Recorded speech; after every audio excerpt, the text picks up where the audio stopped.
Buenas noches. Pónganse cómodos, cierren los ojos y prepárense para un viaje a los confines de nuestra comprensión de la realidad. Esta noche no hablaremos de las estrellas como meras esferas de gas, ni de las galaxias como simples cúmulos de materia. Nos haremos una pregunta que parece sacada de la ciencia ficción, pero que, cada vez más, se debate seriamente entre científicos y filósofos. ¿Qué pasaría si todo lo que vemos, todo lo que sentimos, si el universo entero no fuera real? ¿Y si de hecho estuviéramos viviendo dentro de una simulación informática increíblemente sofisticada?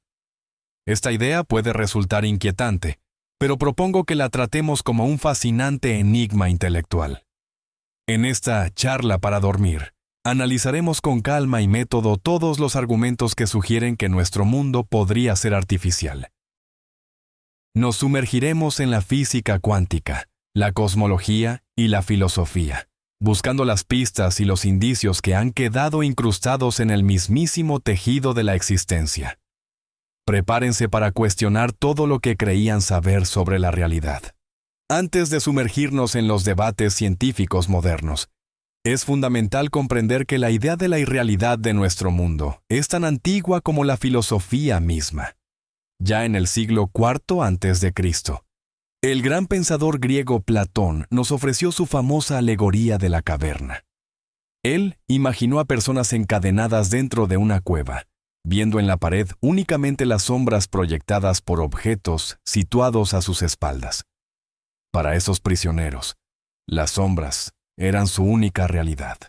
Ignoraban la existencia del mundo verdadero, el mundo de las ideas, que era el origen de esas proyecciones.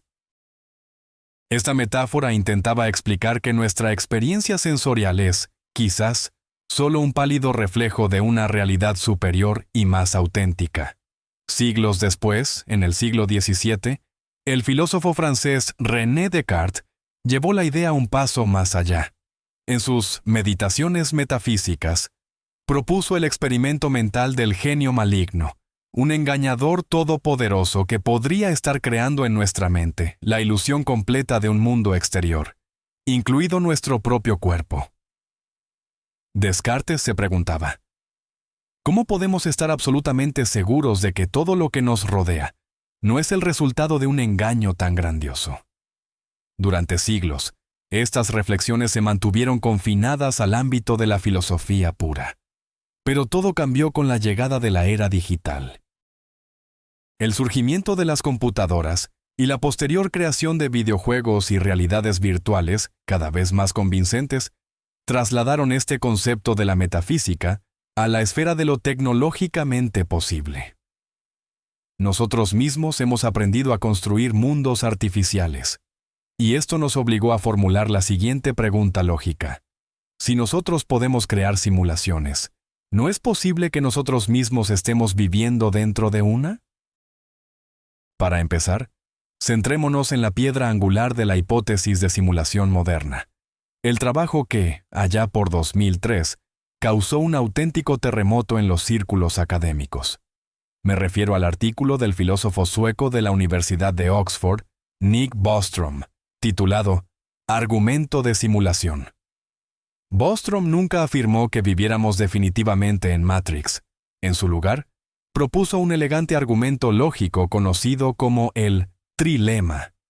Según Bostrom, al menos una de las siguientes tres proposiciones es casi con toda seguridad verdadera. La primera proposición: las civilizaciones como la nuestra casi siempre se extinguen antes de alcanzar la denominada etapa poshumana. Esta etapa implica una tecnología tan avanzada que la civilización es capaz de crear simulaciones de la realidad indistinguibles de la verdadera. Bostrom sugiere que podrían existir grandes filtros que ninguna civilización puede superar. Una guerra nuclear, una pandemia, el impacto de un asteroide o el agotamiento de recursos. Si esto es cierto, las simulaciones simplemente nunca se crearían. La segunda proposición: es extremadamente improbable que cualquier civilización poshumana desee ejecutar simulaciones de sus ancestros o de mundos similares al suyo. Quizás sus intereses sean radicalmente distintos, o tal vez consideren que ejecutar dichas simulaciones es poco ético, o simplemente aburrido. Si esto fuese verdad, incluso con la tecnología disponible, las simulaciones no existirían. Y finalmente, la tercera proposición. Existe una probabilidad de casi el 100% de que estemos viviendo en una simulación por ordenador. La lógica de Bostrom en este punto es sencilla. Si las dos primeras proposiciones son falsas, esto implica que las civilizaciones alcanzan la etapa poshumana regularmente y además crean activamente una multitud de simulaciones. Pero, si esto sucede, la cantidad de realidades simuladas sería inconmensurablemente mayor que la única realidad base, u original. Por consiguiente, si tomamos un observador al azar como usted o como yo, la probabilidad de que se encuentre en una de las miles de millones de simulaciones es incomparablemente superior a la de que se encuentre en la realidad original y única. Por lo tanto, Bostrom nos enfrenta a una elección. O la humanidad está condenada, o nuestros descendientes perderán todo interés en crear mundos virtuales. O bien, ya estamos viviendo en uno de esos mundos. Es una disyuntiva que nos obliga a reflexionar profundamente. Adentrémonos en el aspecto probabilístico del argumento de Nick Bostrom, ya que es precisamente ahí donde reside todo su poder provocador. Imaginemos un vasto árbol de probabilidades. En su base encontramos la realidad base, o realidad fundamental, ese primer y auténtico mundo. Supongamos que la civilización en este mundo alcanza un nivel tecnológico que le permite crear simulaciones. Deciden ejecutar, digamos, 1000 simulaciones de su pasado para poder estudiarlo. En cada una de esas 1000 simulaciones, también podría desarrollarse una civilización que, a su vez, alcance la madurez tecnológica y ejecute otras 1000 simulaciones. Este proceso podría repetirse indefinidamente, creando una cascada o una pila de realidades anidadas. Ahora, calculemos la cantidad de conciencias existentes. En la realidad base, digamos que viven 10.000 millones de personas. En el primer nivel de simulaciones, ya tenemos 1000 mundos con 10.000 millones de seres simulados en cada uno, lo que nos da 10 billones de conciencias. En el segundo nivel, la cantidad de conciencias simuladas alcanzará ya los 10.000 billones, y así sucesivamente. Como puede ver, el número de observadores simulados crece exponencialmente, mientras que el número de observadores reales en la realidad base permanece constante. Ahora, si usted es una conciencia elegida al azar de todo este universo de seres existentes, ¿cuál es la probabilidad de que se encuentre precisamente en esa única y solitaria realidad base, y no en una de los cuatrillones de simulaciones? La estadística nos dice que las probabilidades de que esto ocurra son minúsculas, casi insignificantes. Es como una lotería. Imagine que hay una bola blanca y 1.000 millones de bolas negras. Usted saca una al azar. ¿Qué probabilidad hay de que sea la blanca? Prácticamente cero. En esta analogía, la bola blanca es la realidad base, y las negras son los mundos de simulación. Es precisamente este simple, pero poderoso, argumento estadístico el que lleva a figuras como el empresario Elon Musk a afirmar que la probabilidad de que vivamos en la realidad base es de 1 entre miles de millones. Él asegura que deberíamos esperar estar en una simulación, porque si no es así, y según el trilema de Bostrom, lo más probable es que signifique que la humanidad simplemente no sobrevivirá el tiempo suficiente para poder crear sus propias simulaciones. Dejemos a un lado la filosofía y la estadística para adentrarnos en el campo más extraño y enigmático de la física moderna, la mecánica cuántica.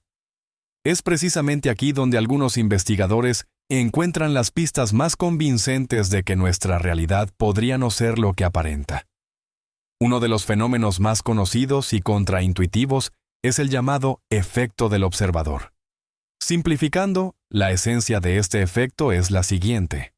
Las partículas elementales, como electrones o fotones, se comportan de forma distinta según si las estamos observando o no. Cuando nadie está mirando la partícula, esta actúa como una onda de probabilidad, lo que significa que puede existir en múltiples estados o lugares al mismo tiempo. A este estado lo llamamos superposición. Pero en cuanto intentamos medir su posición, su función de onda colapsa, y la partícula se materializa instantáneamente en un solo punto concreto. El ejemplo más famoso es el experimento de la doble rendija. Si disparamos un flujo de electrones a través de una pantalla con dos ranuras sin observarlos, en la pantalla de detrás se forma un patrón de interferencia, similar al que generarían las ondas en el agua. Sin embargo, si colocamos un detector junto a las rendijas para saber exactamente por cuál pasó cada electrón, el patrón de interferencia desaparece de inmediato. Los electrones pasan a comportarse como partículas comunes, dejando solo dos franjas bien definidas. Resulta, entonces, que la realidad misma, a nivel fundamental, existe en un estado probabilístico e indefinido hasta que posamos nuestra mirada sobre ella.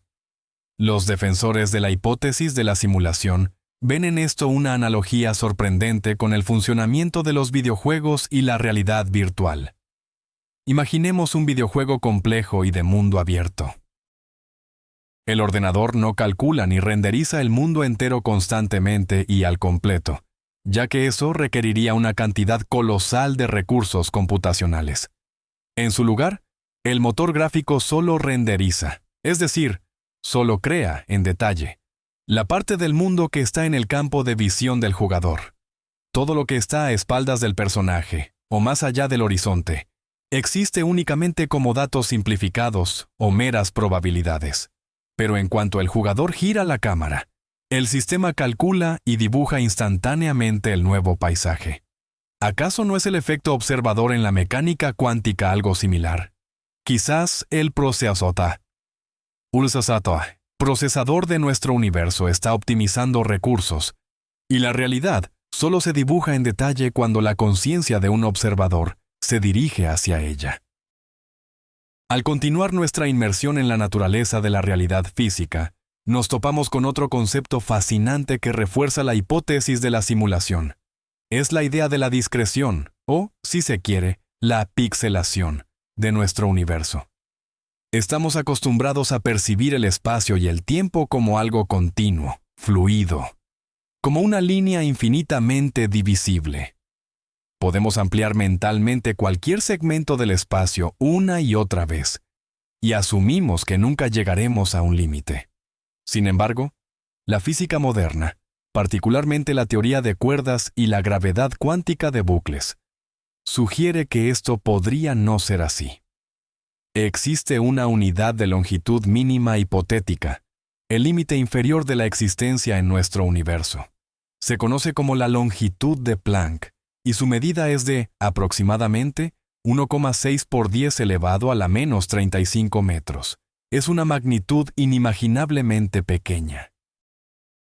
Para ponerla en perspectiva, imagine un átomo. Ahora, expándalo hasta que alcance el tamaño de todo el universo observable. Pues bien, la longitud de Planck en esa nueva escala sería del tamaño de un árbol normal. Del mismo modo, existe el tiempo de Planck, el cuanto mínimo de tiempo necesario para que la luz recorra la distancia de Planck. Es el lapso de tiempo más breve que podemos concebir. Si estas teorías son correctas, significaría que, en su nivel más fundamental, nuestra realidad no es analógica ni continua. Es digital y discreta. Está compuesta por minúsculos e indivisibles píxeles de espacio y tic-tacs de tiempo. Esto se asemeja enormemente a la estructura de la información digital. Cualquier imagen que vea en la pantalla de su ordenador, por muy fluida que parezca, en realidad está formada por un número finito de píxeles. Todo sonido digital se compone de muestras o samples individuales. Y cualquier simulación por ordenador, sin importar su complejidad, opera fundamentalmente con unidades de información discretas, los bits.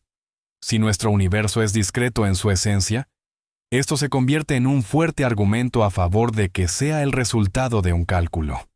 Simular una realidad analógica y continua es infinitamente difícil. Exigiría recursos computacionales ilimitados. Sin embargo, simular una realidad discreta, pixelada, es totalmente factible, aunque se ejecute en un ordenador extremadamente potente.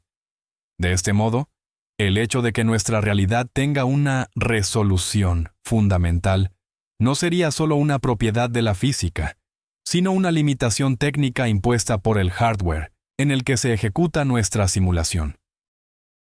Pensemos ahora en lo que realmente dirige nuestro universo. Hablamos de las leyes de la física, la gravedad, el electromagnetismo y las interacciones nucleares fuertes y débiles. Estas leyes se describen mediante ecuaciones matemáticas sorprendentemente elegantes y precisas. Y lo más asombroso de ellas es su universalidad y su inmutabilidad. La ley de la gravitación universal funciona exactamente igual para una manzana que cae sobre la cabeza de Newton que para las galaxias lejanas que orbitan entre sí a miles de millones de años luz de distancia. La velocidad de la luz en el vacío es una constante fundamental, idéntica para cualquier observador en cualquier punto del espacio-tiempo. Estas leyes parecen inquebrantables, grabadas en el tejido mismo de la creación. Han estado operando desde los primeros instantes después del Big Bang y continuarán rigiendo el cosmos hasta el final de los tiempos. Para los defensores de la hipótesis de la simulación, esto resulta muy sospechoso. ¿Por qué la realidad debería obedecer a un conjunto de reglas tan estricto? ¿No se parece acaso a la forma en que funciona un programa de ordenador? Cualquier programa complejo, ya sea un sistema operativo o un videojuego, se basa en un conjunto básico de reglas y algoritmos, su código fuente. Este código es el que define cómo interactúan los objetos en el mundo virtual y cuáles serán sus leyes físicas. Los personajes de un juego no pueden atravesar las paredes, no porque éstas sean reales, sino porque el código especifica un algoritmo de manejo de colisiones. La gravedad en el juego hace que los objetos caigan, no porque exista un campo de atracción real, sino porque el programador definió un vector de fuerza que se aplica a todos los objetos. Bajo esta analogía, las constantes físicas fundamentales, como la constante gravitatoria, la velocidad de la luz o la constante de Planck, parecen variables establecidas al inicio de la ejecución del programa. Alguien, llamémosle el programador, introdujo estos valores, pulsó el botón Ejecutar, y nuestro universo comenzó a existir, desarrollándose en estricta conformidad con las reglas impuestas. Esta idea también nos da una nueva perspectiva sobre el llamado problema del ajuste fino del universo, del que hablaremos en detalle más adelante. Si las leyes de la física son simplemente código, entonces es fácil entender por qué están tan perfectamente ajustadas para la aparición de la vida. Simplemente fueron escritas de esa manera. En nuestro universo existe un límite absoluto de velocidad. Nada con masa puede moverse más rápido que la velocidad de la luz en el vacío, que es de unos 300.000 kilómetros por segundo. Esto no es solo una limitación técnica que aún no hemos podido superar. Es una ley fundamental de la naturaleza, integrada en la propia teoría de la relatividad de Einstein. A medida que un objeto se acerca a la velocidad de la luz, su masa comienza a aumentar. El tiempo se ralentiza para él y, de hecho, se requeriría una energía infinita para alcanzarla. Pero, ¿por qué existe este límite? ¿Por qué no 400.000 kilómetros por segundo? ¿O por qué no es simplemente infinito? Dentro del contexto de la física natural o tradicional, no hay una respuesta simple e intuitiva a esta pregunta. Es, sencillamente, una característica de nuestro mundo que aceptamos como un hecho. Sin embargo, si miramos esto desde la perspectiva de la hipótesis de la simulación, la existencia de tal restricción resulta ser muy lógica. Toda simulación informática corre sobre algún tipo de hardware, sobre un procesador. Y cualquier procesador tiene un límite de rendimiento. su propia frecuencia de reloj. Solo puede realizar un número determinado de operaciones por segundo. La velocidad de la luz en nuestra supuesta simulación podría ser el análogo de esa máxima velocidad de procesamiento de información. Podría ser la velocidad límite a la que el procesador del universo puede transmitir la información de causalidad de un píxel del espacio a otro. Imagine que nuestro universo es una gigantesca cuadrícula tridimensional. Cada evento en una celda de esta cuadrícula solo puede influir en las celdas vecinas en el siguiente tic del tiempo del sistema.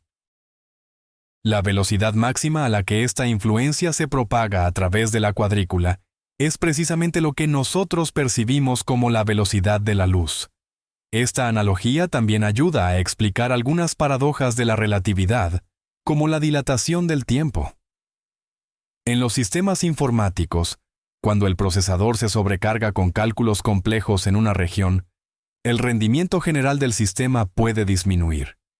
Es posible que, cuando un objeto se mueve a una velocidad cercana a la de la luz, el procesador dedique tantos recursos a su procesamiento que la frecuencia de actualización de ese objeto, que nosotros percibimos como el paso del tiempo, se reduzca. Así, el límite de velocidad universal que nos resulta tan extraño en el mundo físico se convierte en una restricción completamente natural de la potencia de cálculo en un mundo digital.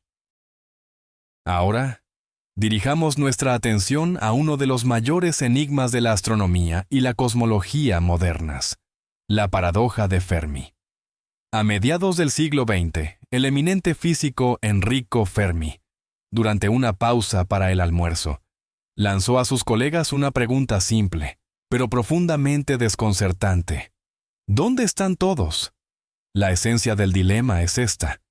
Nuestra galaxia, la Vía Láctea, alberga centenares de miles de millones de estrellas. Muchas de ellas son similares a nuestro Sol.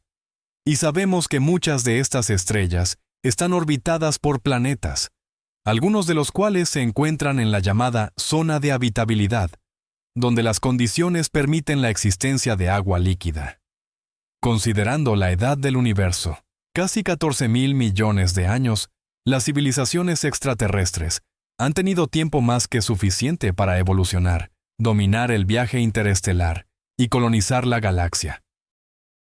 Incluso viajando a velocidades muy lentas, la galaxia entera pudo haber sido ocupada en tan solo unas pocas decenas de millones de años, lo que es apenas un parpadeo a escala cósmica. Sin embargo, no encontramos rastros convincentes de su actividad, ni señales de radio, ni megaestructuras de ingeniería gigantescas, ni naves espaciales. El cosmos parece vasto, silencioso y estéril. Esta es precisamente la paradoja de Fermi. Por un lado, una cantidad abrumadora de mundos potencialmente habitables. Por el otro, una ausencia total de contacto. Existen muchas hipótesis que intentan resolver este enigma. Quizás la vida sea un fenómeno increíblemente raro. Quizás las civilizaciones inteligentes se autodestruyen inevitablemente. O tal vez se están escondiendo de nosotros. Pero la hipótesis de la simulación ofrece una solución propia, elegante y ligeramente escalofriante. ¿Qué pasaría si estuviéramos solos en el universo? Simplemente porque nunca se planeó a nadie más. Si nuestra realidad es una simulación diseñada para estudiar el origen y la evolución de la civilización humana, los creadores no tendrían ninguna necesidad de incluir otras especies inteligentes. Sería una complicación innecesaria del programa y un desperdicio de recursos computacionales.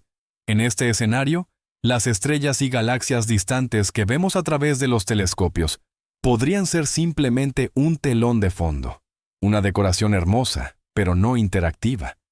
Es como en un videojuego, donde ves montañas dibujadas en el horizonte, pero nunca podrás alcanzarlas. El universo puede ser vasto, pero solo está trabajado y habitado en detalle en nuestra proximidad inmediata. De este modo, la paradoja de Fermi deja de ser tal. No vemos extraterrestres por la misma razón por la que los personajes secundarios de tu libro favorito no comienzan de repente a vivir sus propias vidas. Hay otro argumento indirecto, pero muy contundente, que apoya la idea de que nuestra realidad es artificial, y este argumento proviene de la naturaleza misma del conocimiento científico. Piénsenlo. ¿Qué idioma habla el universo? La respuesta, sorprendentemente, es la matemática. El físico Eugene Wigner, en su famoso ensayo, se refirió a la eficacia incomprensible de las matemáticas en las ciencias naturales. ¿Por qué conceptos tan abstractos, nacidos en la mente humana como los números, los vectores o las ecuaciones diferenciales, describen la realidad con una precisión tan asombrosa? El movimiento planetario obedece a las elegantes leyes de Kepler y Newton.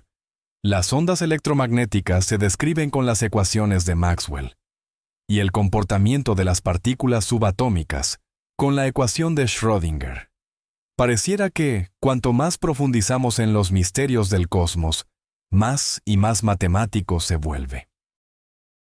Algunos científicos, como el cosmólogo Max Tegmark, llevan esto al extremo y proponen la hipótesis del universo matemático. Tegmark sugiere que nuestra realidad física es la estructura matemática. No es que se describa con matemáticas, sino que es matemáticas. Desde la perspectiva de la hipótesis de la simulación, esta observación adquiere un nuevo y profundo sentido. Si el universo es, en realidad, un programa informático, es totalmente lógico que su núcleo sea matemático. Cualquier programa, al fin y al cabo, es un conjunto de algoritmos y operaciones que procesan información representada por números. Las leyes físicas que rigen nuestro mundo podrían ser simplemente las manifestaciones de alto nivel de ese código matemático fundamental.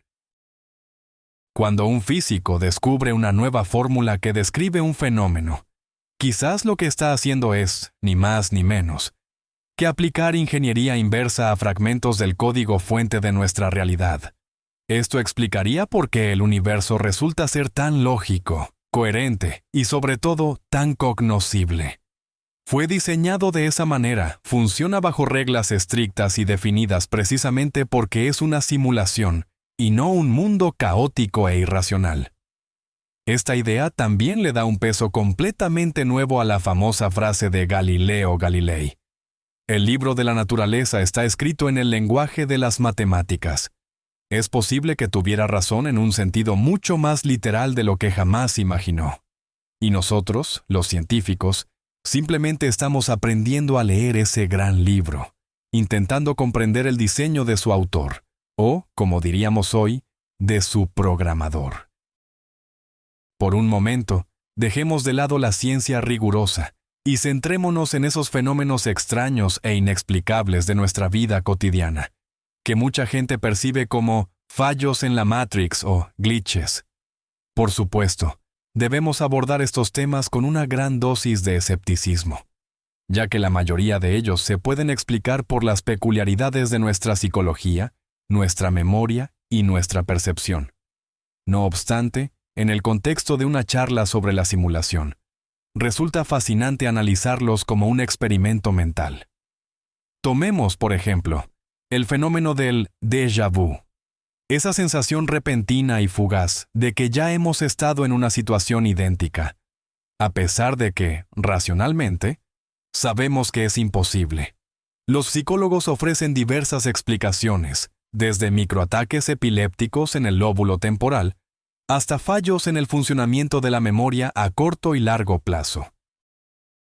Pero en un mundo simulado, el déjà vu podría ser una especie de bug o error de carga, donde el sistema carga accidentalmente un archivo de guardado antiguo o datos en caché, generando esa falsa sensación de repetición. O quizás la simulación se reinició desde cierto punto y en nuestra conciencia quedó una huella residual de la ejecución previa. Otro fenómeno muy popular es el conocido como efecto Mandela. Se trata de una memoria falsa colectiva, donde un gran número de personas recuerda vívidamente un evento que nunca ocurrió, o lo recuerda de manera diferente a la realidad. El nombre proviene del recuerdo erróneo de mucha gente de que Nelson Mandela había muerto en prisión en los años 80. Bajo la hipótesis de la simulación, podríamos interpretarlo como el resultado de que los desarrolladores introdujeron cambios en el código del pasado, modificando retroactivamente ciertos hechos. Pero, al igual que con una actualización de software, no todos los rastros de la versión anterior fueron completamente borrados de la memoria del sistema, es decir, de la conciencia de la gente. Por supuesto, también existen explicaciones más sencillas, relacionadas con la confabulación y la difusión de desinformación. Asimismo, existen relatos sobre coincidencias inexplicables que parecen demasiado increíbles para ser pura casualidad, o sobre pequeños glitches físicos, cuando un objeto desaparece momentáneamente y luego reaparece. Es fundamental entender que nada de esto constituye una prueba. Son testimonios anecdóticos que fácilmente se pueden atribuir a las trampas de nuestra mente. Pero si aceptamos la premisa de que vivimos en una simulación, cualquier programa, por más sofisticado que sea, no está exento de bugs, errores y fallos. Y quizás, estas fugaces rarezas sean precisamente esos momentos únicos en los que podemos echar un vistazo detrás del telón de nuestra elaborada ilusión. Si aceptamos la hipótesis de la simulación, aunque sea por un momento y solo como premisa de trabajo, surge inevitablemente la pregunta, ¿quiénes son? ¿Quiénes son estos programadores, arquitectos o creadores de nuestro mundo? Reflexionar sobre esto es, claro está, pura especulación, pero resulta ser un ejercicio fascinante para la imaginación. La primera y más obvia posibilidad es que sean nuestros propios descendientes. Es el llamado escenario de la simulación ancestral. Imaginemos un futuro distante donde la humanidad ha alcanzado una etapa posthumana, dotada de una capacidad de cómputo inimaginable. Quizás quieran estudiar su pasado, comprender cómo vivieron sus ancestros y qué decisiones cruciales los llevaron a su estado actual. Y la mejor manera de hacerlo es ejecutando una simulación histórica detallada. En este caso, no somos más que personajes históricos dentro de su ambicioso proyecto de investigación. La segunda versión plantea una civilización extraterrestre. Quizás en la realidad base exista una raza avanzada que, por motivos propios, decidió crear nuestro universo. Podría tratarse de un experimento científico para estudiar el origen de la vida y la conciencia bajo condiciones físicas específicas. Es posible que hayan creado múltiples universos con distintos parámetros iniciales y leyes de la física, simplemente para ver qué resultados arrojan. Nuestro universo sería solo uno más en su laboratorio cósmico. La tercera hipótesis es aún más exótica. Los creadores podrían no ser seres biológicos, sino una inteligencia artificial superinteligente. Tal vez, en la realidad fundamental, una civilización creó una IA que después superó a sus propios creadores y comenzó a ejecutar simulaciones con fines que nos son incomprensibles. O bien, podrían ser entidades de otro universo, regido por leyes físicas completamente distintas. Nuestro mundo sería para ellos una forma de entretenimiento, un videojuego complejo o una obra de arte. También es crucial entender que nuestros creadores no tienen por qué ser omnipotentes ni omniscientes, como los dioses de las religiones. Podrían ser científicos comunes, estudiantes o incluso adolescentes de un mundo más avanzado. Tal vez nuestra simulación no sea más que un proyecto de tesis o una simple tarea escolar. Esta idea es, a la vez, humillante y, en cierto modo, liberadora. Nos quita de encima el peso de la trascendencia cósmica y nos permite tomar la vida con una dosis de ironía, como si fuera un juego. Continuando nuestra reflexión sobre la naturaleza de nuestros hipotéticos creadores, llegamos a una pregunta igual de crucial. ¿Con qué propósito? ¿Cuál sería el objetivo de crear una simulación tan compleja y vasta como nuestro universo? Los motivos podrían ser muy diversos, y solo podemos especular basándonos en nuestras propias analogías humanas. Una de las hipótesis más populares, como ya mencionamos, es la investigación científica. La simulación serviría como una herramienta para explorar diversas áreas del conocimiento. Si fuera una simulación de ancestros, el objetivo sería histórico. Si fue lanzada por una civilización alienígena, podría centrarse en la cosmología, sociología o biología. Quizás establecieron las condiciones iniciales del Big Bang y ahora simplemente observan el desarrollo de la evolución cósmica, cómo se forman galaxias, estrellas, planetas y finalmente, la vida. Podríamos ser ratas de laboratorio en un experimento científico gigantesco. Otra posible motivación es el entretenimiento. Nosotros mismos creamos videojuegos y mundos virtuales cada vez más realistas para nuestro ocio. Para una civilización con recursos computacionales virtualmente ilimitados, diseñar todo un universo con miles de millones de personajes inteligentes, pero no jugables, NPCs, podría ser la forma más elevada de diversión. En este escenario, nuestras vidas, nuestros dramas, guerras, amores y sufrimientos no serían más que parte de una trama fascinante para algún observador externo. Una idea que, desde luego, no resulta muy reconfortante. Una tercera versión es la de modelar el futuro o resolver problemas complejos. Tal vez la civilización creadora se enfrenta a una amenaza global o a una elección difícil. Podrían estar ejecutando simulaciones para ensayar distintos escenarios y encontrar la solución óptima. Nuestra realidad bien podría ser una de esas pruebas de ejecución o simulaciones de ensayo. Una cuarta razón, más filosófica, es el arte o el autoconocimiento. Quizás nuestro universo es una obra de arte colosal, creada no con un fin utilitario, sino simplemente por su belleza y complejidad inherentes. O puede que los creadores, habiendo alcanzado los límites de su propio desarrollo, utilicen las simulaciones para investigar la naturaleza de la conciencia, la creatividad y el sentido de la existencia. Y finalmente, no podemos descartar las opciones más extrañas. Tal vez nuestro universo es una prisión, un purgatorio, o un programa de rehabilitación para ciertas entidades. O, como sugieren algunos, podríamos ser parte de una simulación que, a su vez, es un componente de un cálculo mayor, resolviendo alguna tarea para nuestros creadores sin que seamos conscientes de ello. En última instancia, los verdaderos motivos de los creadores podrían resultar totalmente incomprensibles para nosotros, de la misma manera que nuestras motivaciones son incomprensibles para una hormiga o para un personaje dentro de un videojuego.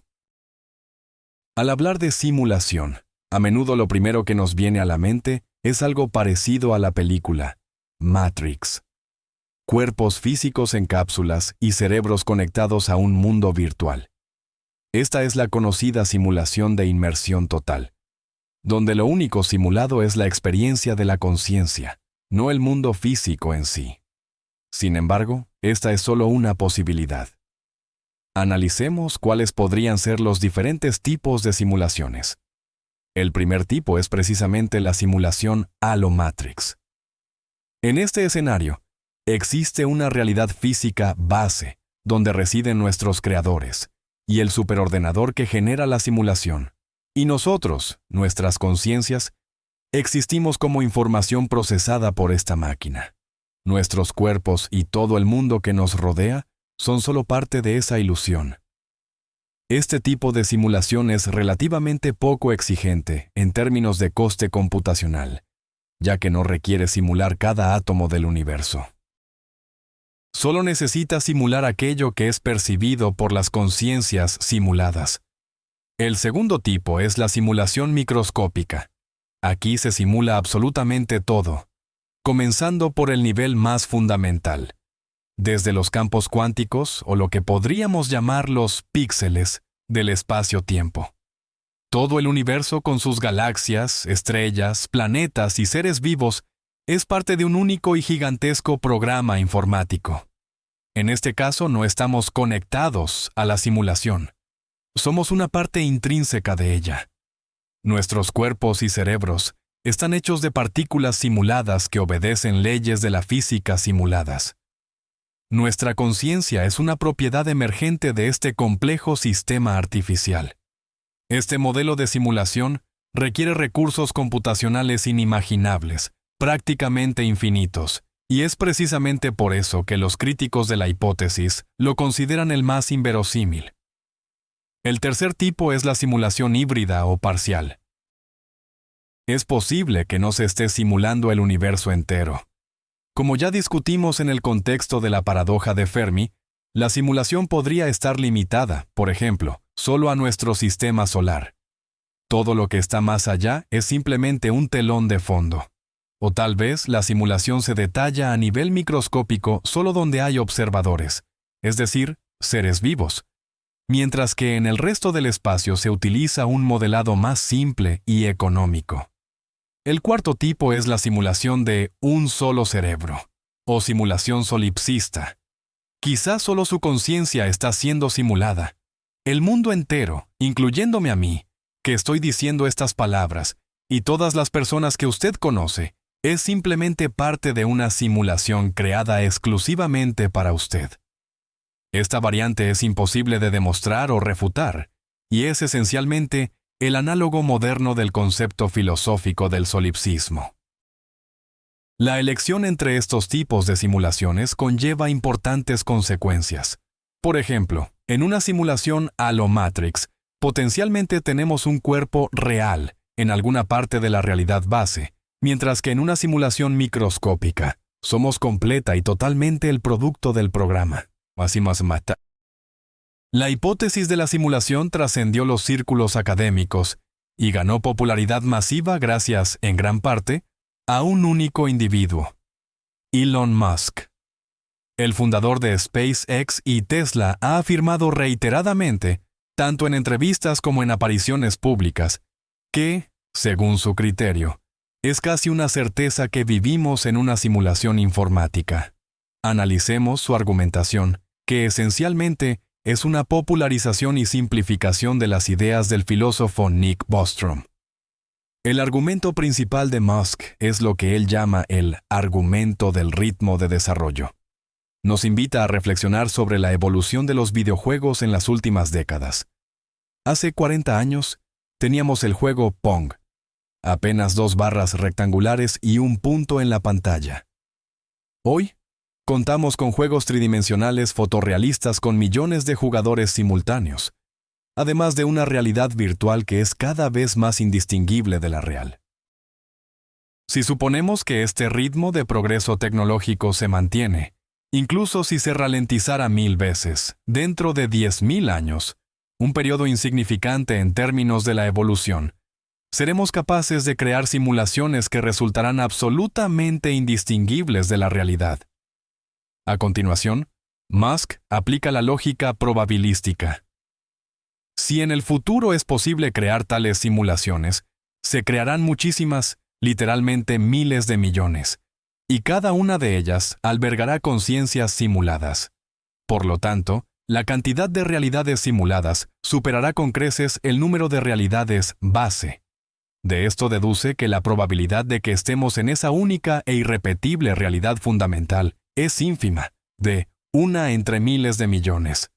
Para Musk, esto no es un mero ejercicio filosófico abstracto. Él cree que, de hecho, debemos esperar vivir en una simulación. ¿Por qué? Porque si no estamos en una simulación, esto significa, en su opinión, que la civilización se extinguirá por alguna razón y nunca alcanzará la etapa de poder crear este tipo de simulaciones. Es decir, si la realidad es auténtica, lo más probable es que nos enfrentemos a una catástrofe. De este modo, la hipótesis de la simulación representa para él, paradójicamente, una visión optimista del futuro. Por supuesto, los argumentos de Musk son susceptibles de crítica. Hace una suposición bastante audaz sobre la persistencia del ritmo de progreso tecnológico y sobre si las civilizaciones futuras querrán crear exactamente este tipo de simulaciones. No obstante, su autoridad y popularidad han sido cruciales para que esta idea, aparentemente fantástica, se haya convertido en un tema de debate serio en la sociedad. No obstante su intrigante atractivo, la hipótesis de la simulación ha suscitado una crítica mordaz entre muchos científicos y filósofos. Uno de los contraargumentos más potentes se basa en un principio filosófico conocido como la navaja de Occam. Este principio, formulado en el siglo XIV por el filósofo inglés Guillermo de Occam, establece: no se deben multiplicar las entidades sin necesidad. En pocas palabras, entre dos teorías que explican el mismo fenómeno con igual eficacia, debemos elegir la más simple, la que requiere el menor número de suposiciones. Apliquemos la navaja de Occam a este dilema. Tenemos el universo que observamos. El modelo científico estándar lo explica mediante el Big Bang, la evolución y las leyes de la física. Es una explicación autosuficiente. La hipótesis de la simulación, en cambio, ofrece una alternativa.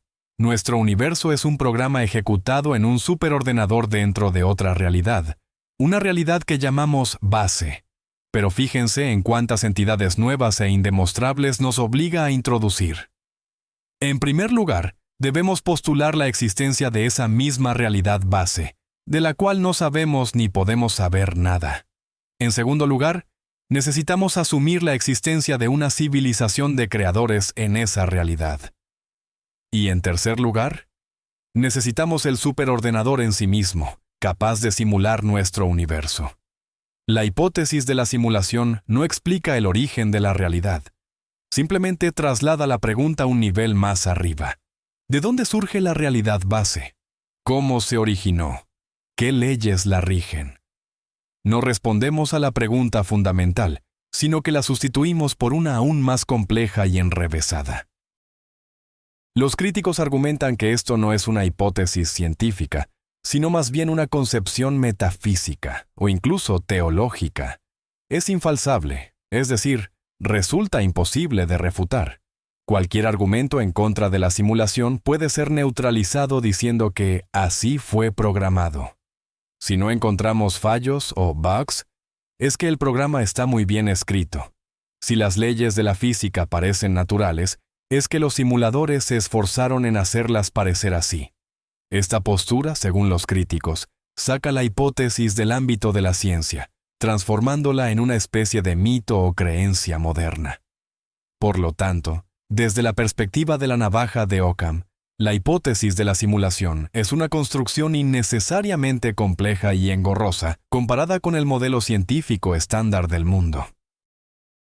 La hipótesis de la simulación recibe otro duro golpe, especialmente en su variante que exige modelar microscópicamente todo el universo, debido al problema de la potencia computacional. Intentemos estimar, al menos de forma aproximada, qué tipo de ordenador se necesitaría para tal tarea. Los físicos calculan que el universo observable contiene aproximadamente 10 a la 80 partículas elementales. Para simular el comportamiento de cada una, habría que almacenar información detallada sobre su estado, posición, momento lineal, spin, y así sucesivamente. Además, sería necesario calcular continuamente las interacciones entre todas estas partículas. La magnitud de los cálculos requeridos para esto escapa sencillamente a la imaginación humana. El físico Seth Lloyd, del Instituto Tecnológico de Massachusetts, MIT, calculó que simular toda la historia de nuestro universo desde el Big Bang exigiría un ordenador que superase en tamaño al universo mismo. Y además, tendría que realizar esos cálculos a una velocidad superior a la de la luz. Esto nos lleva a una paradoja lógica evidente.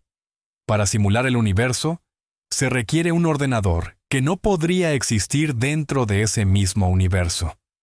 Por supuesto, los defensores de la hipótesis podrían objetar que las leyes físicas de la realidad base, donde se ubicaría este ordenador, podrían ser radicalmente diferentes.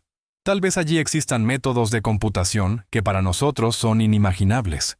Sin embargo, esto nos devuelve al principio de la navaja de Occam. Estamos introduciendo suposiciones indemostrables con el único fin de salvar la hipótesis. Aparte de eso, existe el problema de la computación cuántica. Como sabemos, los sistemas cuánticos pueden existir en una superposición de múltiples estados simultáneamente. Simular estos sistemas con un ordenador clásico requiere un crecimiento exponencial de los recursos computacionales. Para simular tan solo unos cientos de partículas cuánticas interactuantes, se necesitaría un ordenador que contenga más átomos de los que existen en el universo observable. Esto implica que, para una simulación precisa de nuestro mundo, se requeriría un ordenador cuántico de dimensiones verdaderamente astronómicas. Físicos como Sabine Hossenfelder consideran este argumento uno de los más sólidos en contra de la hipótesis de la simulación. Ella sostiene que, si bien podemos crear simulaciones sencillas, la idea de simular la realidad al mismo nivel de complejidad que la propia realidad es matemática y físicamente insostenible. Es como intentar construir una maqueta exacta de un avión a escala 1:1, pero dentro del propio avión. Volvamos al argumento probabilístico de Nick Bostrom y examinemos una de sus consecuencias más fascinantes y vertiginosas: el argumento de las simulaciones anidadas o simulaciones recursivas. Este argumento, paradójicamente, puede utilizarse tanto en contra como a favor de la propia hipótesis de la simulación. La lógica es la siguiente: si aceptamos que nuestra civilización vive en una simulación y que nosotros mismos, en el futuro, seremos capaces de crear nuestras propias simulaciones indistinguibles de la realidad, esto implica que las entidades simuladas también podrán crear las suyas, y así sucesivamente, hasta el infinito. Lo que obtenemos es una regresión infinita, o una pila de simulaciones, anidadas unas dentro de otras, como si fueran muñecas matrioscas. Esto plantea varios problemas serios. En primer lugar, con cada nuevo nivel de anidamiento, la potencia computacional disponible para la simulación debe distribuirse de alguna manera. El procesador de la realidad base debe soportar simultáneamente nuestra simulación, las simulaciones dentro de nuestra simulación, y así sucesivamente. Esto significa que cuanto más profundo estemos en esta pila, menos calidad y detalle debería tener nuestra realidad.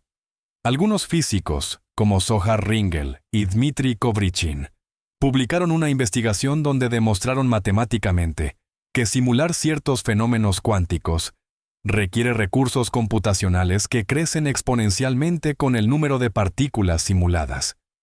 Llegaron a la conclusión de que crear una simulación compleja, como la nuestra, en un ordenador clásico es imposible en principio. Esta conclusión asesta un golpe a la idea de la regresión infinita. En segundo lugar, surge la cuestión de cómo termina esta regresión. ¿Debe existir un límite para este anidamiento? Quizás, en un nivel determinado, las simulaciones se vuelven tan simplificadas e inestables que ya no puede surgir vida inteligente capaz de crear las suyas propias. O tal vez, existe alguna ley que prohíbe a las simulaciones generar sus propias simulaciones, evitando así la paradoja. Por otro lado, el mero hecho de que, al parecer, nos estemos acercando a la creación de nuestras propias simulaciones convincentes, puede verse como un argumento a favor de que no estamos demasiado inmersos en esta pila. Si estuviéramos en el nivel 100 de anidamiento, es posible que las leyes de la física en nuestro mundo estuvieran tan simplificadas que el desarrollo de tecnologías complejas sería imposible. En resumen, el argumento de las simulaciones anidadas transforma la hipótesis en una construcción aún más compleja y enrevesada, plagada de paradojas y cuestiones sin resolver. Si vivimos en una simulación, la pregunta crucial es: ¿podemos demostrarlo? ¿Sería posible hackear la Matrix, encontrar su código fuente o, al menos, detectar señales de que es artificial? Algunos científicos creen que sí es posible, y hasta han propuesto experimentos específicos. La clave está en buscar esas imperfecciones o artefactos que surgirían inevitablemente debido a las limitaciones del sistema computacional que ejecuta nuestra realidad. Uno de los experimentos más conocidos fue propuesto por el físico Silas Bean y sus colegas de la Universidad de Washington. Su hipótesis se basa en que si el espacio es discreto, es decir, si consiste en una especie de cuadrícula o rejilla tridimensional. Esto debería reflejarse en el comportamiento de las partículas de muy alta energía. Específicamente, postularon que esta rejilla rompería la simetría espacial. En un espacio continuo, las leyes de la física son idénticas en todas las direcciones, pero en una rejilla discreta podrían existir direcciones preferenciales, las que siguen los ejes de esa cuadrícula. Los científicos sugirieron que los rayos cósmicos, partículas de energía ultraelevada que nos llegan desde el espacio profundo, interactuarían de manera distinta con la rejilla según su dirección de movimiento. Esto produciría una anisotropía, o sea, una distribución irregular de estos rayos a lo largo de la esfera celeste. Incluso calcularon un umbral específico a partir del cual este efecto se haría notable. Sin embargo, las observaciones posteriores de los rayos cósmicos de mayor energía no han revelado anisotropía alguna. Llegan a nosotros de manera casi uniforme desde todas las direcciones. Esto se considera un argumento de peso en contra de un modelo de simulación simple basado en una rejilla cúbica. Otra idea consiste en intentar detectar cambios en las constantes físicas fundamentales. Si nuestro universo es una simulación ejecutada en el ordenador de alguien, es posible que el administrador del sistema introduzca ocasionalmente parches o actualizaciones en el código. Esto podría causar fluctuaciones pequeñas, pero medibles, en valores como la constante de estructura fina o la constante gravitacional. Los científicos han realizado mediciones extremadamente precisas de estas constantes durante años, pero hasta ahora no se ha encontrado ninguna prueba convincente de que estén cambiando. Por supuesto, todos estos tests se basan en nuestra comprensión actual de cómo podría funcionar una simulación. Es posible que nuestros creadores sean mucho más sofisticados y utilicen tecnologías que no dejan costuras tan burdas. O quizás, simplemente no quieren que descubramos la verdad y están ocultando activamente todas las pruebas. Prosigamos explorando las vías experimentales para testear la hipótesis de la simulación. Más allá de la búsqueda de anisotropía en los rayos cósmicos, existen otros enfoques mucho más sutiles. Algunos físicos teóricos que trabajan en la gravedad cuántica sugieren que la naturaleza discreta del espacio-tiempo, a nivel de Planck, podría generar efectos ópticos intrigantes. La premisa es que la luz de diferentes longitudes de onda, es decir, de distinto color, podría viajar a través de esta estructura pixelada a velocidades ligeramente distintas.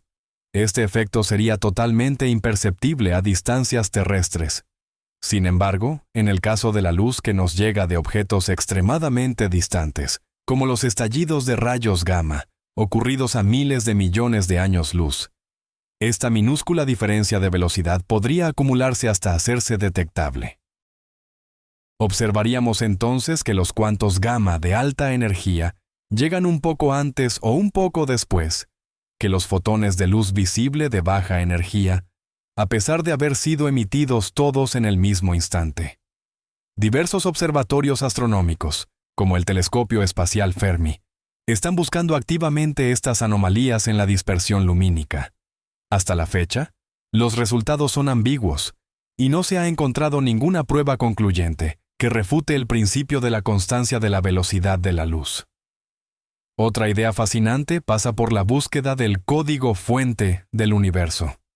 El físico teórico James Gates Jr., mientras trabajaba en la teoría de supercuerdas, descubrió en las ecuaciones que describen las partículas fundamentales unas estructuras asombrosamente similares a los códigos de corrección de errores. Estos son algoritmos especiales que se usan en informática para detectar y corregir fallos en la transmisión de datos.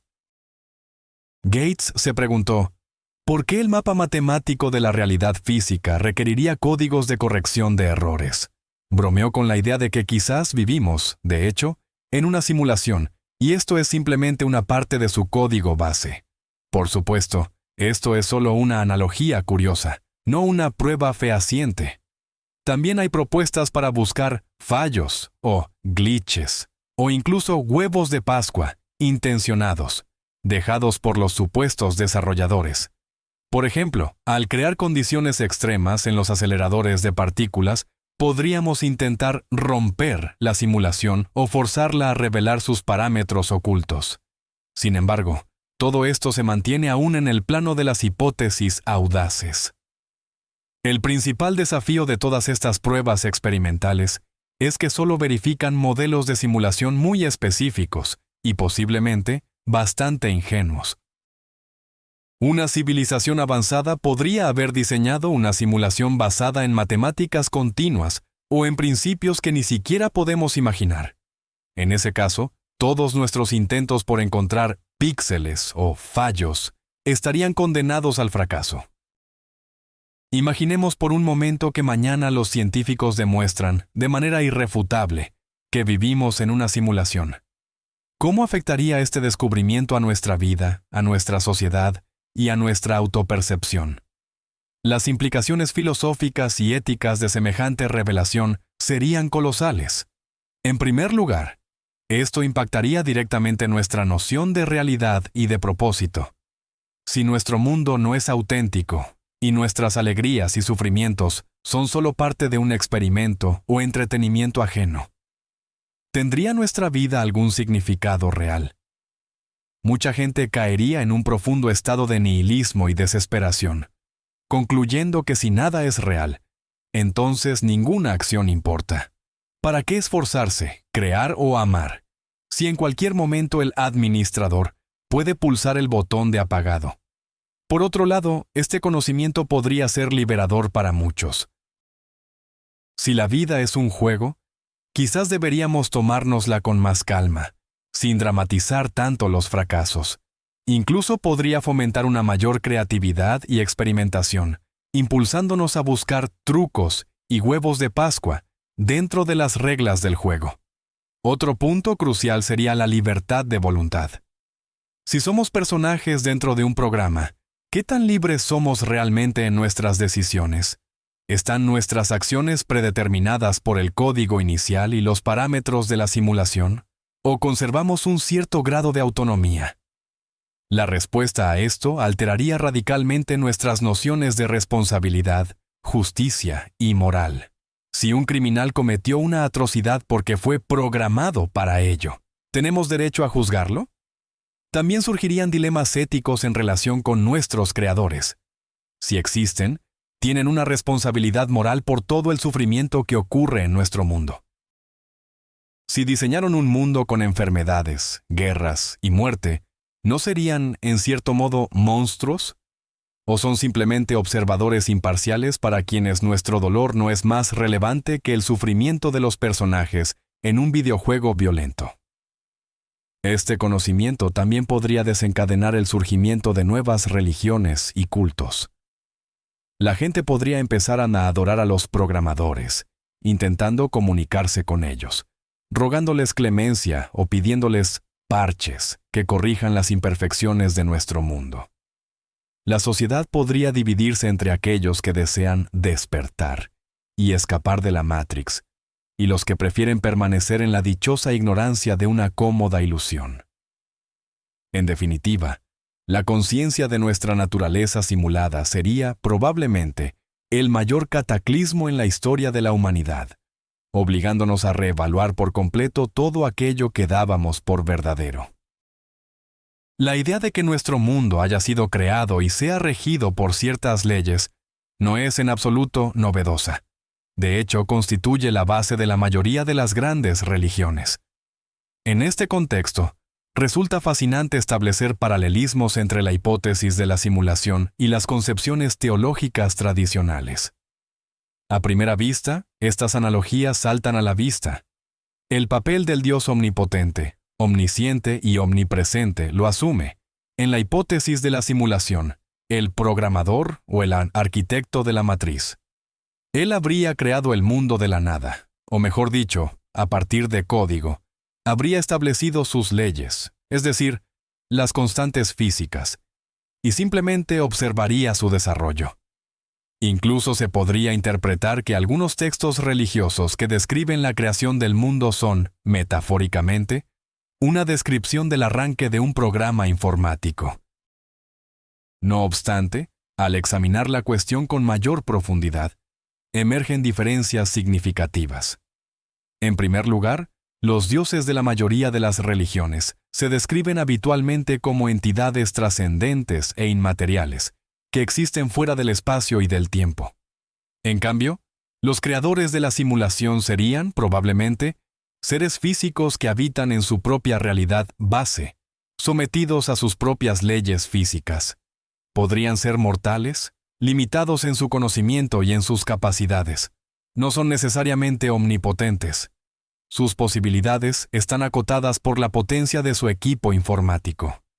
En segundo lugar, los conceptos religiosos a menudo postulan la idea de la providencia divina, la ley moral y la retribución después de la muerte. Dios no solo creó el mundo, sino que interviene activamente en sus asuntos, guía la historia, recompensa a los justos y castiga a los pecadores. En la hipótesis de la simulación, esta intervención es innecesaria. Los creadores podrían ser meros observadores pasivos que lanzaron el programa y no volvieron a tocarlo. Nuestra moral no les interesaría, y quizás los conceptos de bien y mal, tal como los entendemos, ni siquiera existan para ellos. En tercer lugar, la hipótesis de la simulación ofrece una explicación radicalmente distinta para los milagros y los fenómenos sobrenaturales, mientras que para la religión son manifestaciones de una fuerza divina que transgrede las leyes naturales.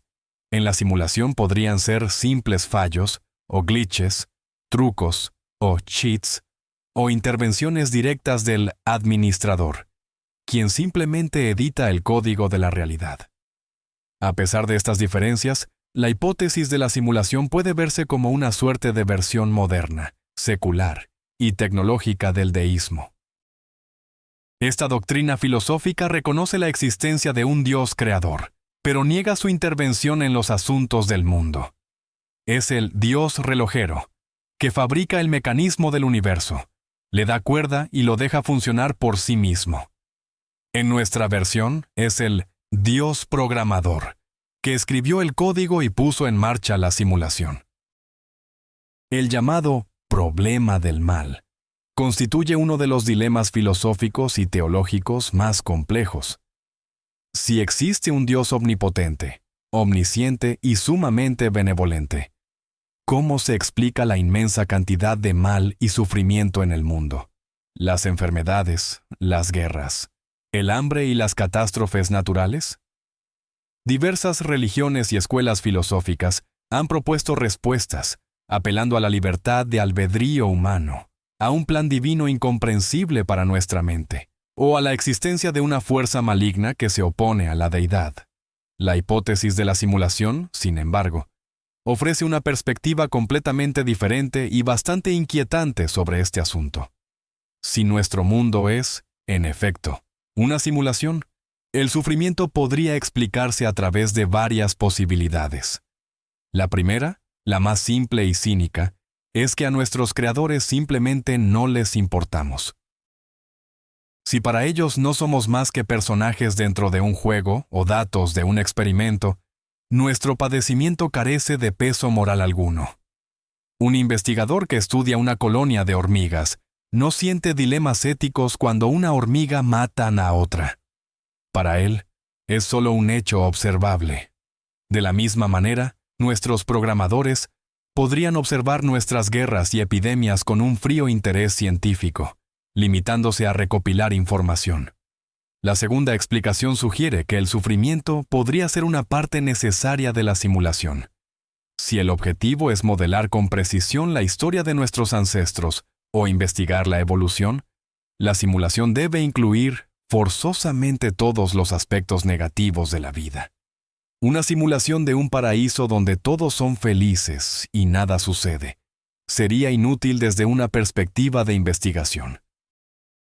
Los conflictos, la lucha por la supervivencia y las enfermedades podrían ser elementos inherentes del experimento.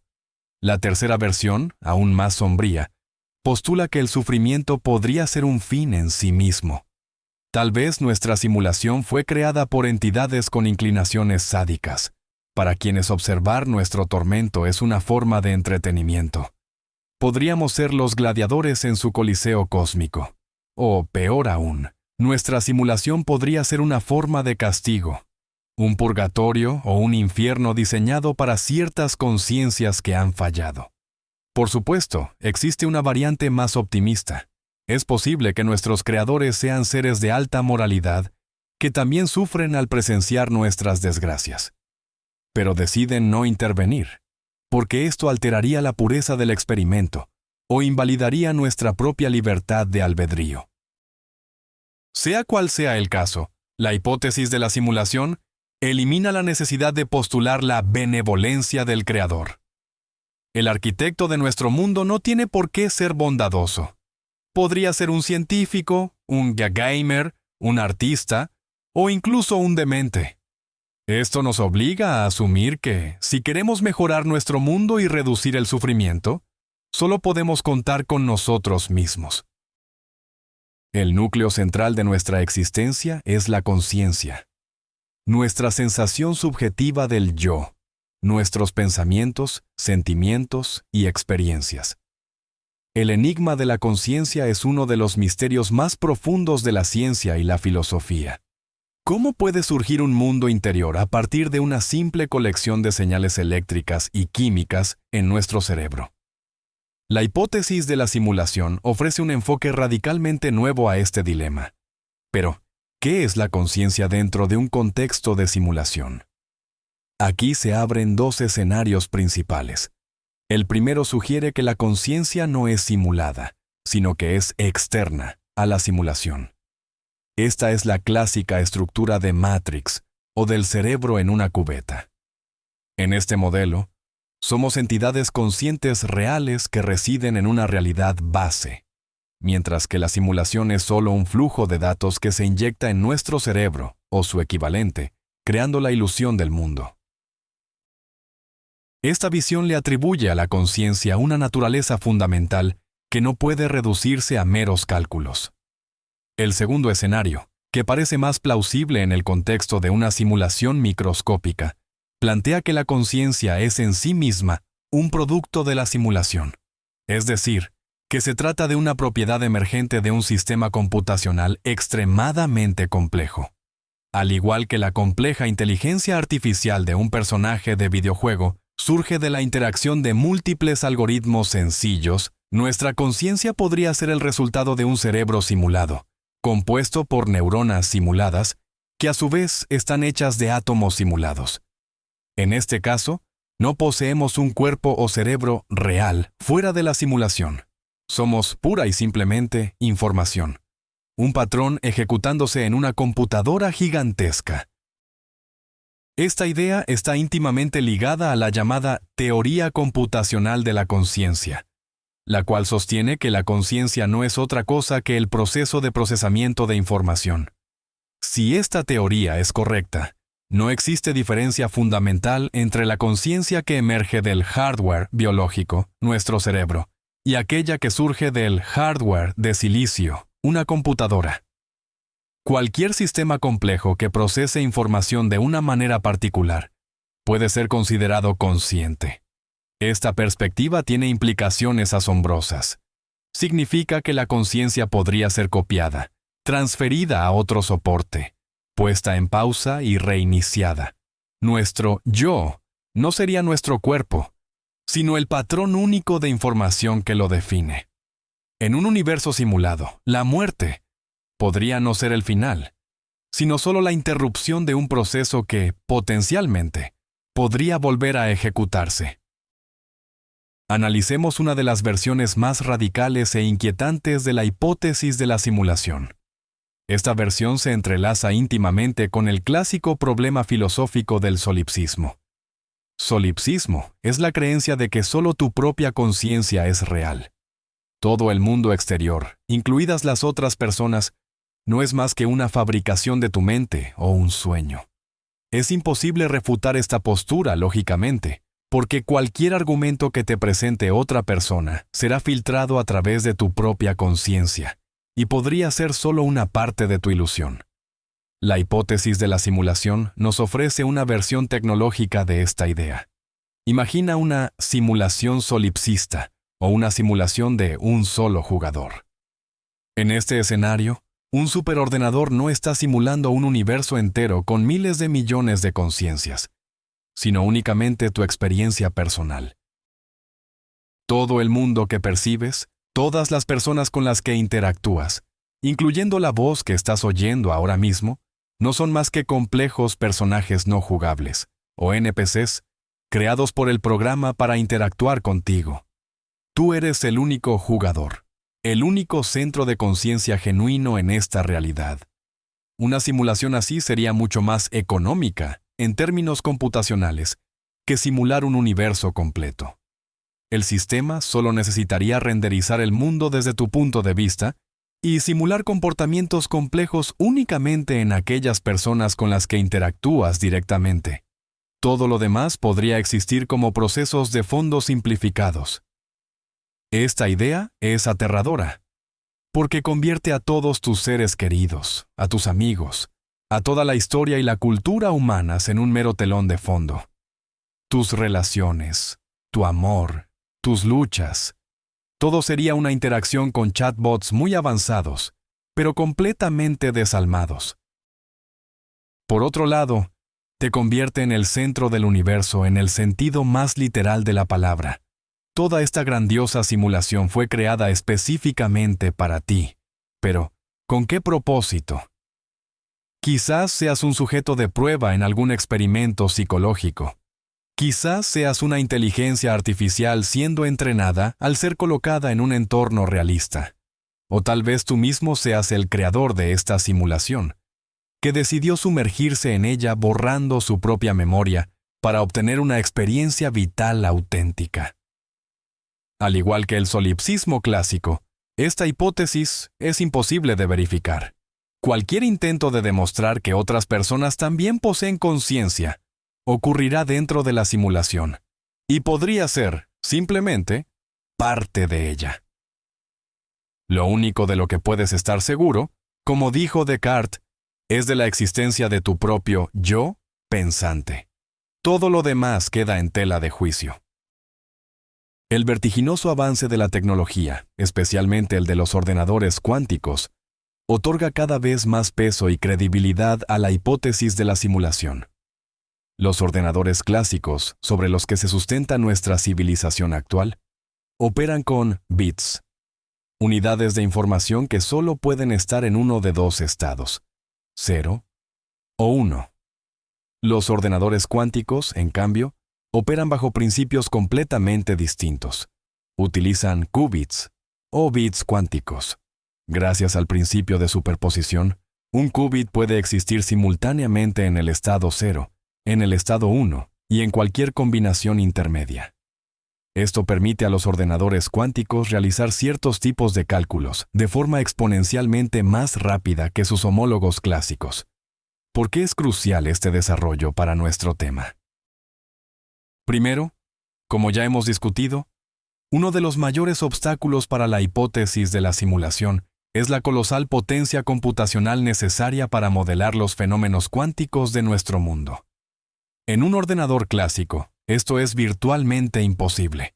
Pero si postulamos que el superordenador que ejecuta nuestra simulación es en sí mismo un ordenador cuántico, el problema desaparece. Un ordenador cuántico puede simular una realidad cuántica de manera eficiente. Nuestra realidad parece ser cuántica, quizás porque está funcionando sobre hardware cuántico.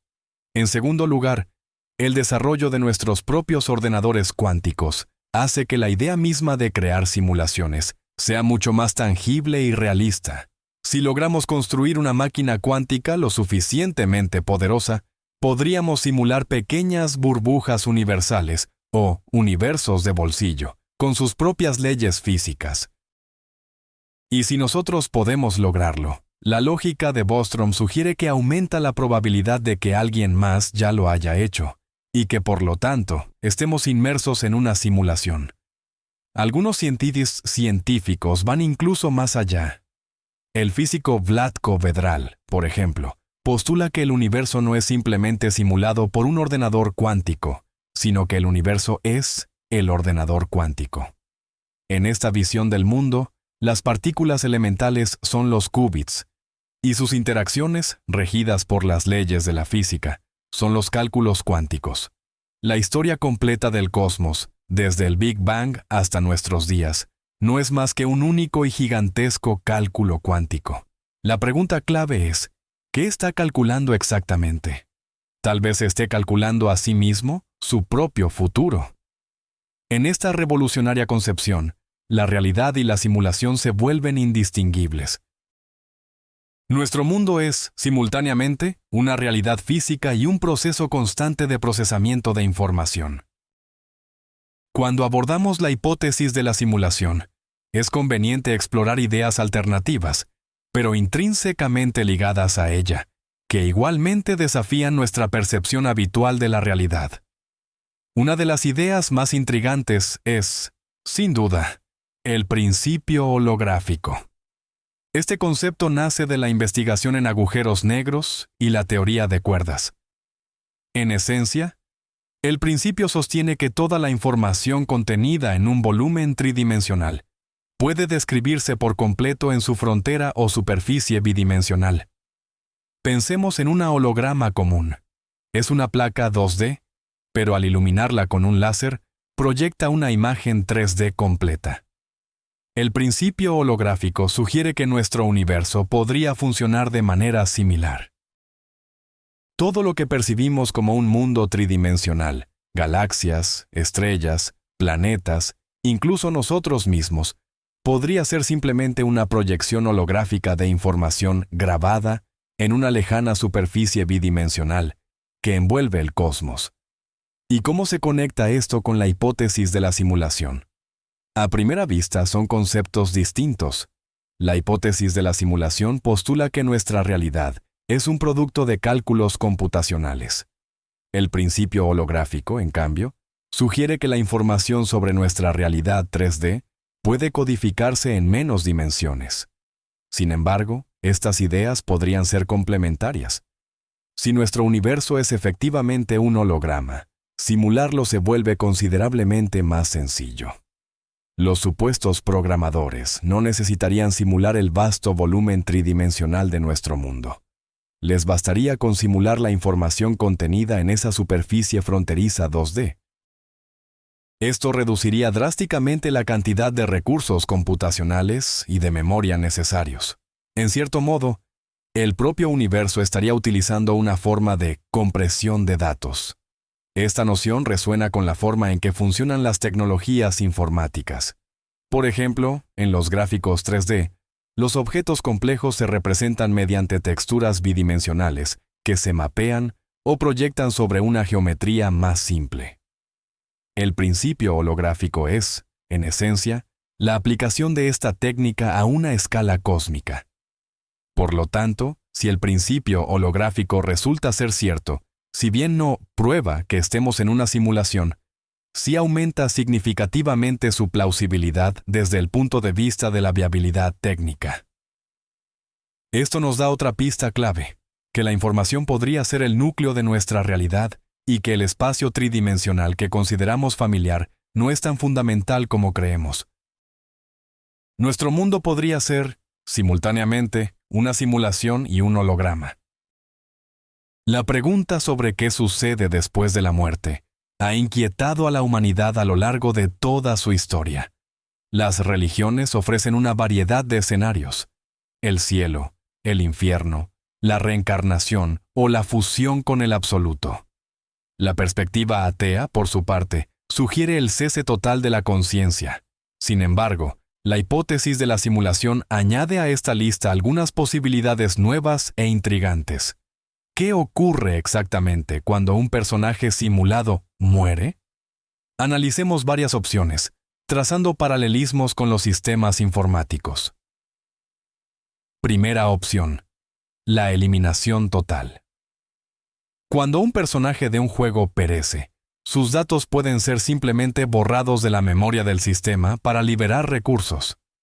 En este caso, la muerte dentro de la simulación equivaldría a la aniquilación completa y definitiva. Nuestro patrón de información, nuestra conciencia, sencillamente deja de existir. Este es el escenario más sencillo y, quizás, el más probable. Segunda opción, el guardado y el reinicio. Es posible que los datos de nuestra conciencia no se eliminen, sino que se archiven y se almacenen en algún disco duro del superordenador. En este caso, los creadores tendrían la capacidad de resucitarnos, es decir, de reiniciar nuestra simulación desde el momento de la muerte o desde cualquier otro punto de guardado. Esto podría hacerse para un análisis posterior o quizás podríamos ser transferidos a otra simulación. Este escenario abre la puerta a una especie de inmortalidad digital. Tercera opción, la reencarnación.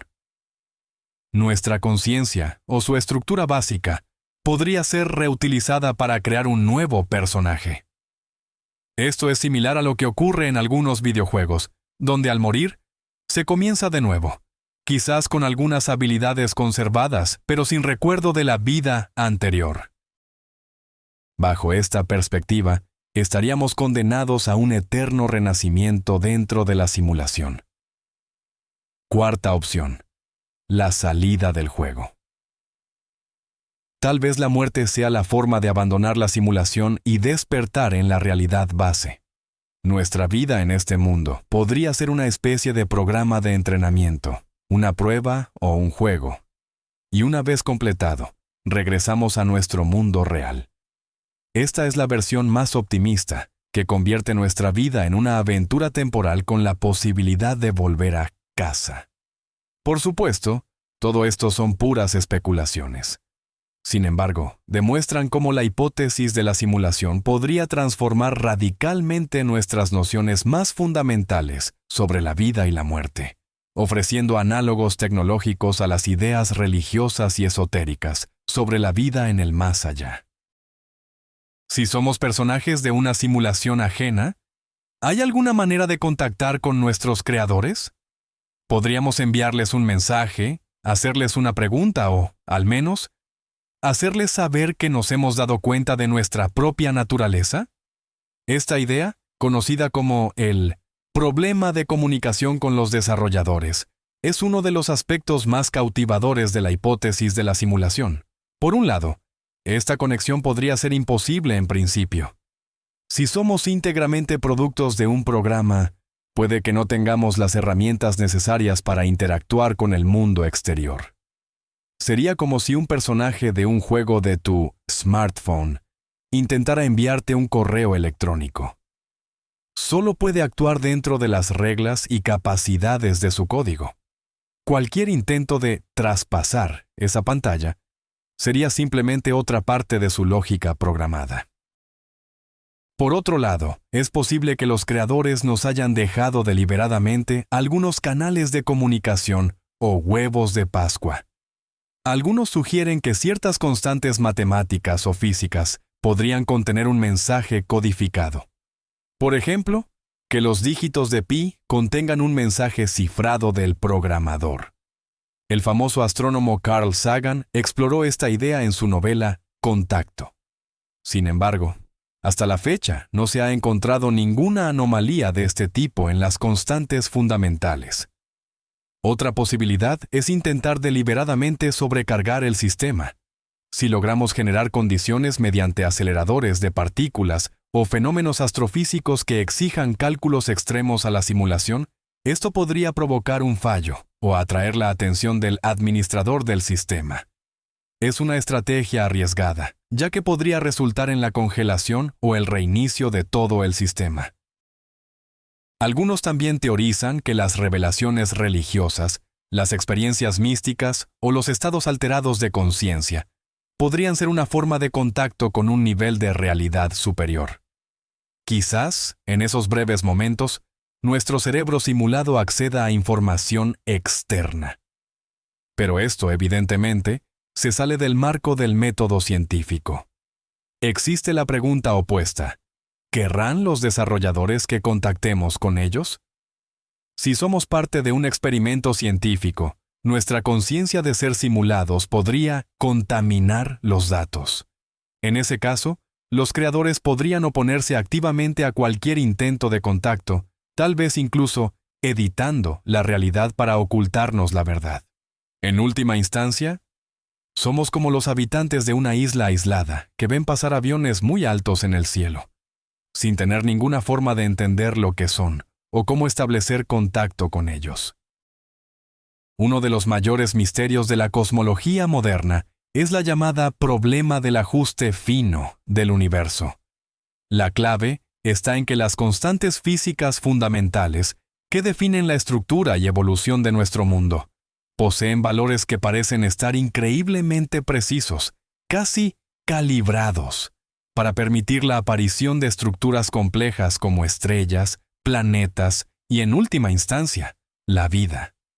Si, por ejemplo, la fuerza de la gravedad fuera tan solo una fracción de 1% más intensa, las estrellas agotarían su combustible mucho más rápido, impidiendo la evolución de la vida en sus planetas. Y si fuera levemente más débil, las galaxias y estrellas simplemente no podrían haberse formado.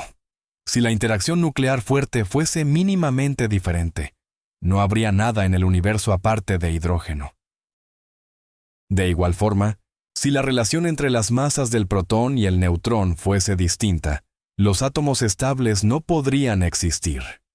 La lista de estas coincidencias afortunadas es, de hecho, larguísima. Parece que el universo se sostiene sobre el filo de una navaja.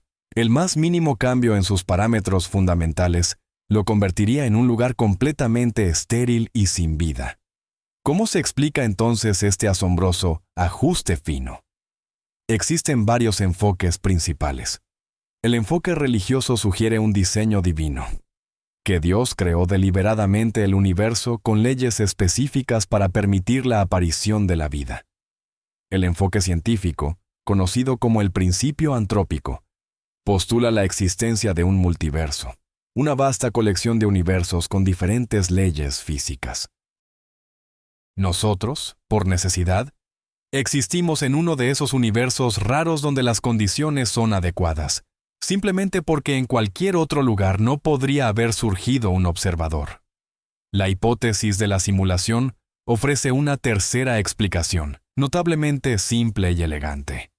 Si nuestro universo es una simulación, entonces sus parámetros no son fruto del azar. Fueron diseñados intencionalmente por los programadores. Esto se asemeja a cuando un desarrollador de videojuegos configura los parámetros del motor de un juego. La fuerza de la gravedad, la fricción, la velocidad de los personajes, para hacerlo interesante y jugable.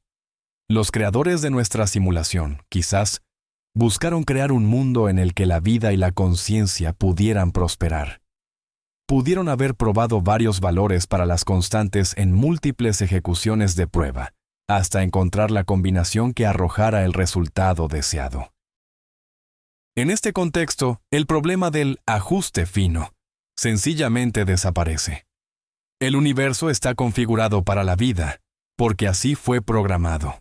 Este es uno de los argumentos indirectos más poderosos a favor de la hipótesis de la simulación, ya que transforma lo que parece una coincidencia increíble en la consecuencia lógica de un diseño intencional.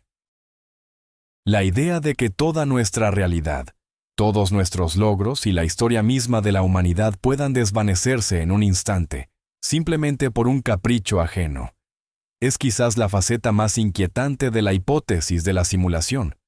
¿Qué pasaría si la simulación fuera apagada? ¿Cuáles podrían ser las razones detrás de este fin del mundo? La primera y más obvia razón es la finalización del experimento. Si nuestra simulación se puso en marcha con un objetivo científico específico, por ejemplo, rastrear la evolución de la vida hasta cierta etapa, una vez alcanzada esa meta, el programa podría ser simplemente detenido y los datos archivados para su análisis. Para nosotros, esto significaría el cese absoluto y repentino de la existencia, sin aviso alguno. La segunda razón es el agotamiento de recursos. Cualquier simulación exige energía y capacidad de cómputo. Es posible que en la realidad base ocurra un cataclismo o una crisis, y que la civilización de los creadores se vea obligada a desconectar todos los proyectos secundarios, incluida nuestra simulación, para ahorrar recursos vitales. O quizás, simplemente, nuestro proyecto resulte ser demasiado costoso, ineficiente, y decidan cerrarlo. La tercera razón es la obsolescencia del hardware o del software. Nosotros mismos actualizamos constantemente nuestros ordenadores y sistemas operativos. Es posible que el superordenador que nos aloja simplemente quede obsoleto, y que los creadores decidan migrar sus proyectos a una plataforma más nueva y moderna. Si nuestra simulación resulta ser incompatible con el nuevo sistema, sería mucho más sencillo borrarla que adaptarla. La cuarta razón somos nosotros mismos. Puede que nuestro desarrollo tome un rumbo considerado peligroso o indeseable por nuestros creadores. Por ejemplo, si desarrollamos una inteligencia artificial superinteligente, esto podría interpretarse como una amenaza para la estabilidad de la simulación o incluso para la propia realidad base. En tal caso, los creadores podrían optar por un apagado de emergencia. O quizás simplemente nos volvamos aburridos. Si la simulación fue diseñada como entretenimiento y nuestro desarrollo se estanca o se vuelve predecible, los jugadores podrían perder el interés y simplemente iniciar una nueva partida. Esta amenaza existencial difiere de todas las que solemos contemplar: la guerra nuclear, el impacto de un asteroide o el cambio climático. No se trata de la aniquilación física dentro de nuestro mundo, sino de la destrucción de nuestro mundo mismo, del tejido fundamental de la realidad. Y ante ella, estamos absolutamente indefensos. Y llegamos a la pregunta final, y quizás la más crucial. ¿De acuerdo? Supongamos que vivimos en una simulación. ¿Y qué? ¿Cómo debería afectar este conocimiento, o incluso la mera sospecha, a nuestra vida diaria? ¿Deberíamos modificar nuestra conducta, nuestros objetivos y nuestros valores? A primera vista, la respuesta parece ser no. Independientemente de si la realidad es base o simulada, nuestras experiencias subjetivas, el dolor, la alegría, el amor, el miedo, son absolutamente reales para nosotros. Un dolor de cabeza es igualmente desagradable, sea el resultado de la interacción de neuronas reales o simuladas. La alegría de compartir con nuestros seres queridos tiene el mismo valor, incluso si estos son complejos constructos programáticos. Las leyes de nuestro mundo, sean físicas o programáticas, siguen vigentes y estamos obligados a obedecerlas. Como dijo un personaje de la serie Westworld, si no puedes diferenciarlo, ¿qué importancia tiene? Desde esta perspectiva, simplemente deberíamos seguir viviendo como lo hacíamos antes, buscando la felicidad, el conocimiento, el autodesarrollo y la construcción de una sociedad mejor dentro de los límites de nuestra simulación. Sin embargo, el filósofo Nick Bostrom, autor de la hipótesis, propone un punto de vista algo diferente. Él cree que si tomamos esta idea en serio, nos impone una responsabilidad moral específica. Por ejemplo, deberíamos esforzarnos por lanzar simulaciones éticas en el futuro, ya que esto aumenta la probabilidad de que nuestra propia simulación esté siendo gestionada por creadores que también se rigen por la ética. Además, propone, en tono de broma, hacer nuestra vida más interesante para los observadores externos, para que no pierdan el interés y decidan apagar el programa. Esto podría significar fomentar la creatividad, la ciencia, los grandes logros e incluso una dosis de sano caos. Otro aspecto clave es la búsqueda de sentido. Si nuestra vida carece de un significado cósmico o inherente, entonces somos libres de crearlo por nosotros mismos. El significado puede ser el juego en sí mismo. Explorar las reglas de nuestro mundo, intentar comprenderlo a su nivel más profundo y disfrutar de su belleza y complejidad. Quizás, el objetivo supremo de nuestra existencia sea tomar conciencia de la naturaleza de nuestra prisión y, si no podemos escapar de ella, al menos, estudiarla hasta el más mínimo detalle, En última instancia, la hipótesis de la simulación no tiene por qué conducirnos al nihilismo. Por el contrario, puede añadir una nueva dimensión lúdica a nuestra vida, llenándola de curiosidad y asombro. Nos recuerda que no debemos dar la realidad por sentada, y que, tras el velo habitual de la cotidianidad, pueden ocultarse los misterios más increíbles. Y así, nuestro extenso viaje por la hipótesis de la simulación llega a su punto final. Hemos visto cómo esta idea, nacida en las profundidades de la filosofía, ha cobrado una nueva vida en la era digital. Analizamos el trilema de Nick Bostrom, que estadísticamente nos empuja a la conclusión de que, muy probablemente, no estamos en la realidad base. Nos sumergimos en el extraño mundo de la mecánica cuántica, y vimos cómo el efecto observador y la naturaleza discreta del espacio-tiempo recuerdan a la optimización y la pixelación de los sistemas informáticos. Hablamos de las leyes de la física como si fueran código de programación, del paradoja de Fermi como la reticencia de los desarrolladores a crear personajes innecesarios, y del ajuste fino del universo como un diseño intencional. También abordamos los contraargumentos serios. La navaja de Occam nos insta a no complicar la imagen del mundo, mientras que el problema del poder computacional pone en duda la viabilidad técnica de una simulación tan grandiosa. Es crucial recordar que, a día de hoy, la hipótesis de la simulación sigue siendo exactamente eso, una hipótesis. Es un experimento mental fascinante que expande los límites de nuestra imaginación, pero que aún no es una teoría científica probada. No tenemos ni una sola prueba directa de que nuestro mundo sea artificial, pero al mismo tiempo, tampoco tenemos ninguna prueba que demuestre lo contrario. Vivimos en esta asombrosa incertidumbre, lo que nos obliga a plantearnos una y otra vez las preguntas más fundamentales. ¿Quiénes somos? ¿De dónde venimos? ¿Y qué es la realidad? Gracias por haber compartido este tiempo conmigo, reflexionando sobre uno de los enigmas más profundos de la existencia. Espero que esta charla les haya dado materia para reflexionar y les haya servido para relajarse. Si disfrutaron de este viaje, por favor, denle un like. Suscríbanse al canal para no perderse futuras exposiciones y compartan este video con cualquiera a quien pueda resultarle interesante. Y ahora quiero dejarles una pregunta para que continuemos nuestra discusión en los comentarios. Imaginen que tienen la oportunidad de hacer una única pregunta a los creadores de nuestra simulación. ¿Qué les preguntarían? Buenas noches y que tengan dulces sueños, incluso si solo son una simulación dentro de otra simulación.